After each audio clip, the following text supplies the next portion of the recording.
Bom dia, vamos a mais uma autora aí para o concurso público de professor de Jundiaí, conforme a bibliografia do concurso. A Nakarato, ela tem 2 livros nessa bibliografia, tá? Esse é o segundo livro aí, conforme o edital do concurso.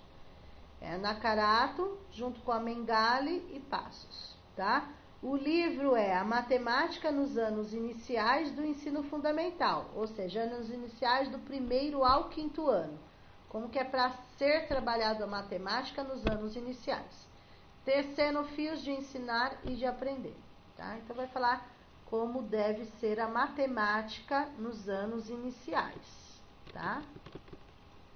Lembrando que os professores, eles são titulares da sala, mas não são especialistas na matemática, né? São pedagogos que devem trabalhar com a matemática. Vamos lá? O livro faz parte da coleção Tendências à Educação Matemática, que busca aprofundar os conhecimentos relacionados à matemática, refletindo o movimento das tendências curriculares no seu ensino-aprendizagem nos anos iniciais do ensino fundamental, voltada para futuros professores e profissionais da área. São autoras dessa obra as professoras Adair Mendes Nakarato, que é a mais famosa em concurso na área da matemática, Brenda Leme da Silva Mengali e Carmen Lúcia Brancaglion Passos, tá? Então, é a Nakarato, a Mengali e a Brancaglion que escrevem este livro sobre matemática nos anos iniciais, tá? Então, o livro, né, este livro aí compõe essa coleção, vai falar sobre o ensino e aprendizagem nos anos iniciais do ensino fundamental, sobre o quê? Sobre a matemática. Sobre a matemática. E as autoras são Nakarato, que é a principal, a Mengali, são 3 autoras, né? E a Passos aí. São essas 3 autoras. Vamos lá? A primeira autora aqui, que é a Nakarato, tá? Ela é docente do programa de pós-graduação estricto sensu, que é mestrado, né? Em Educação e dos cursos de Matemática e Pedagogia da Universidade de São Francisco em Itatiba, São Paulo.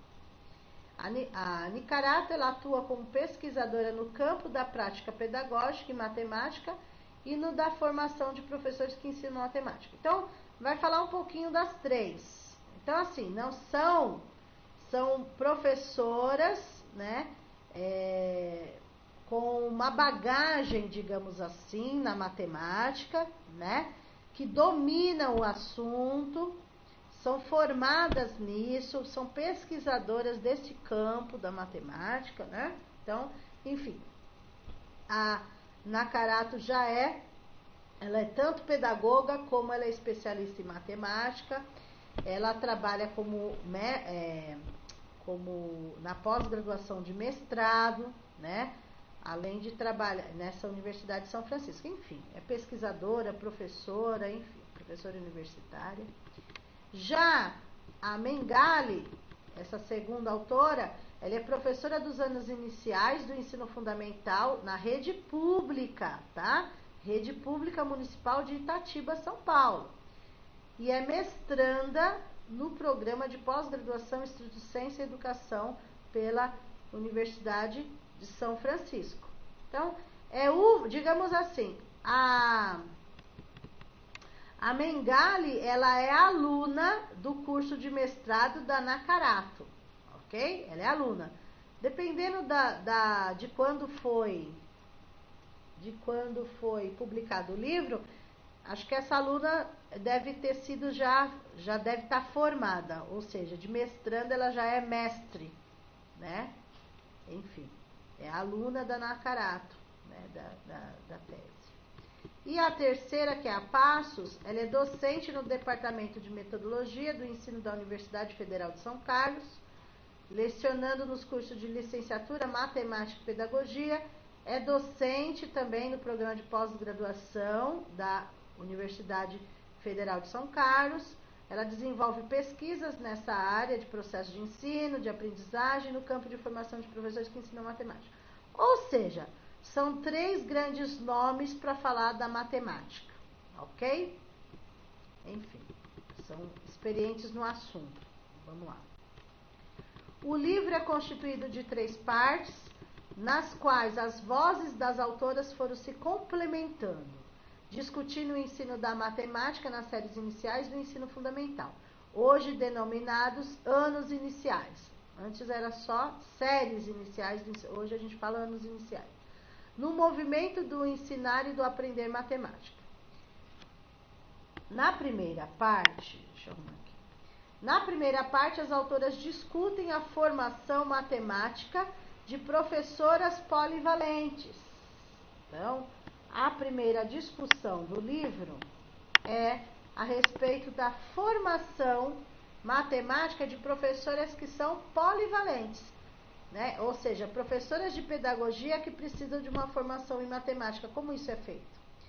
Focando os desafios enfrentados ao se depararem com a percepção de que terão de ensinar o que, por vezes na formação inicial, não lhes foi favorecido aprender.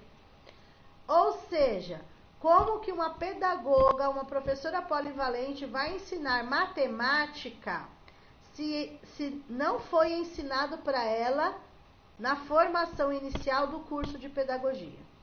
Então, este é uma discussão, esta é uma primeira discussão. No primeiro capítulo dessa parte é apresentada uma retrospectiva das reformas curriculares dos últimos 30 anos para o ensino da matemática. Tais reformas, apesar de conservarem a ênfase dos conteúdos, apresentavam a cada edição uma nova roupagem com intenções construtivistas, sobretudo no que se refere nos aspectos didático-pedagógicos.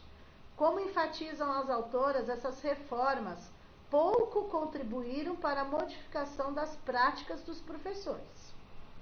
Então, assim, as autoras falam, apesar de ter, nesses 30 anos, falando sobre as reformas, sobre modificações, o que elas perceberam que, apesar da fala, pouco contribuiu para, de fato, ter uma modificação das práticas desses professores, que ainda continuaram no somente tradicional, digamos assim. Então, apesar das reformas, pouco contribuíram, tá? Essas reformas pouco contribuíram para a mudança. Um aspecto por elas apontado é de que, nos cursos de formação de professores, para os anos iniciais do ensino fundamental, normal, superior ou pedagogia, praticamente não existiam educadores matemáticos que trabalhassem as especificidades dessa área, e raramente eram encontrados disciplinas voltadas para a formação matemática específica nas matrizes curriculares desses cursos. Ou seja, a pessoa faz pedagogia, mas ela não sai preparada para dar a matemática que é necessário ela dar. Ponto. Isso é uma realidade, né, gente? Vamos lá. Tais aspectos geram lacunas na formação dos professores. Então, se não aprendem como dar matemática no curso de pedagogia, é claro que vai ter lacunas na formação desse professor. Ele vai ter que sair e procurar aprender para dar a matemática. E favorecem a continuidade de uma prática fundamentada nas crenças construídas historicamente sobre o conteúdo. Ensino-aprendizagem matemática dos professores polivalentes, de que tal área configura-se de difícil aprendizagem. Então, a matemática já é vista como difícil aprendizagem, né? De que sua compreensão é para poucos e de que o não sucesso é algo esperado entre aqueles que estudam, tá? Então, precisa desmistificar essa concepção de que a matemática é difícil, que só quem sabe vai aprender, né? Assim, difícil aprendizagem, precisa correr atrás do prejuízo, elas querem dizer. Não adianta só ficar, mas a matemática é difícil, a compreensão é para poucos, né? Não vai chegar ao sucesso esperado. Deu para entender? Então precisa mudar esse pensamento. As autoras ressaltam a importância de romper com a dicotomia entre os conhecimentos específicos e os pedagógicos, metodológicos, e advogam na direção que os conhecimentos devam estar articulados à prática. Então, conhecimentos articulados à prática. Só vai aprender praticando, ok? Já a segunda parte do livro discute em 4 capítulos o fazer matemático nos anos iniciais. Então, essa é a discussão, fazer matemático nos anos iniciais, a partir dos contextos de sala de aula. Em seu primeiro capítulo, traz a importância da criação de um ambiente propício para ensinar e aprender matemática, caracterizado pela ação dialógica que deve ser estabelecida na sala de aula, onde é utilizada a comunicação e as interações entre os que nela atuam e também a importância das negociações de significados a respeito do que vai estudar e ensinar. Esse é um aspecto muito importante, né? Vai ensinar matemática, precisa ter um ambiente propício. O que significa um ambiente propício? Materiais, recursos da matemática, né? Esse diálogo aluno-professor, a comunicação deve acontecer, a interação deve acontecer, significado, então, levar o aluno a atribuir significado àquilo que você está ensinando. Outros aspectos destacados pelas autoras referem-se ao registro escrito pelos alunos e pelo professor sobre a leitura, elaboração e resolução de problemas. Então, é importante a leitura e elaboração e, principalmente, quando eu falo de matemática, eu vou lembrar de resolução de problemas. E a produção de textos relacionados à matemática. Então, tudo relacionado à matemática, tudo. Porém, principalmente quando fala de matemática, você deve lembrar resolução de problemas. Ok? Opa!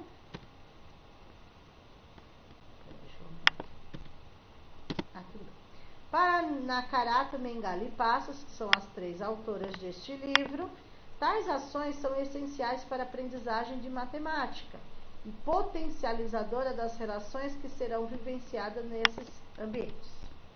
Nos 3 capítulos seguintes, que compõem essa parte do livro, são apresentados episódios de sala de aula. Neles se encontram relatadas experiências de uma das autoras, ou seja, a professora Brenda. Lembra lá que ela é professora, né, da rede pública? Então, ela teve a experiência e relatou na tese dela, no livro dela, contribuiu aqui com a experiência dela.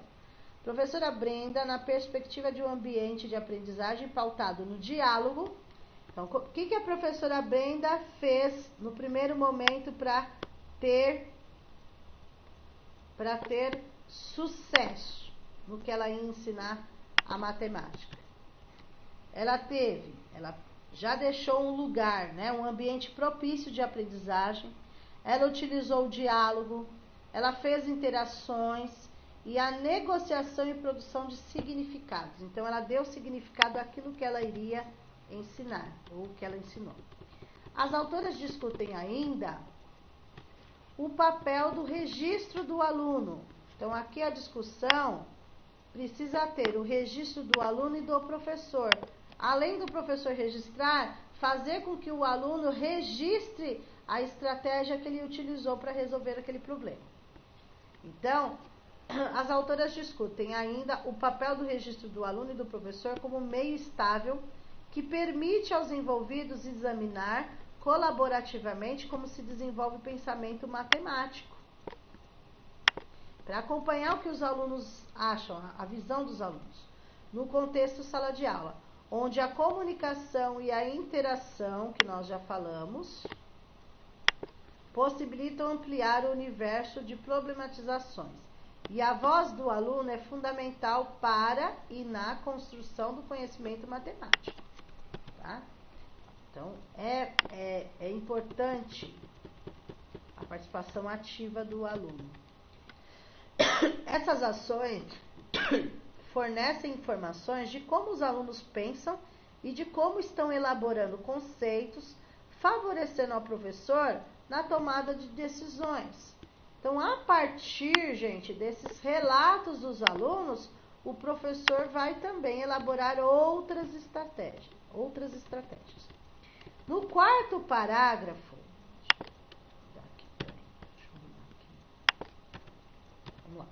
no quarto parágrafo, destaca que a negociação e a produção de significados ocupam papéis centrais no movimento de comunicação entre os participantes da aula de matemática. É nesse envolvimento que se dá o processo de ensino-aprendizagem na perspectiva histórico-cultural. As autoras socializam experiências, né? Elas trocam experiências de como possibilitar que a sala de aula transforme-se num ambiente de aprendizagem, no qual deve haver negociação de significados e construção de novos conhecimentos. O quinto parágrafo discute a interdisciplinaridade. O que é isso, gente?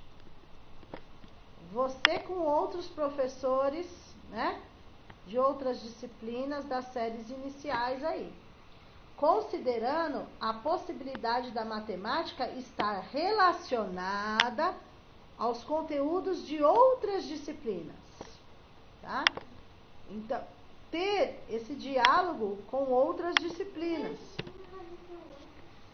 Tal intenção vem expandindo-se muito nos últimos anos, viabilizando perspectivas de projetos cada vez mais presentes no interior das escolas, onde por vezes são configuradas ações que envolvem a modelagem matemática, no sentido de privilegiar a escolha pelos alunos de temas relacionados ao cotidiano. Então, se for trabalhar com projetos, os próprios alunos vão participar, né, nessa escolha de temas. Encontramos ainda nesse capítulo indicações das autoras que ilustram possibilidades de interrelacionar a matemática às diferentes áreas de conhecimento. Então, vamos interrelacionar a matemática com as outras áreas, ok? Ela não está sozinha, a matemática não está sozinha, digamos assim. Na terceira parte é discutida...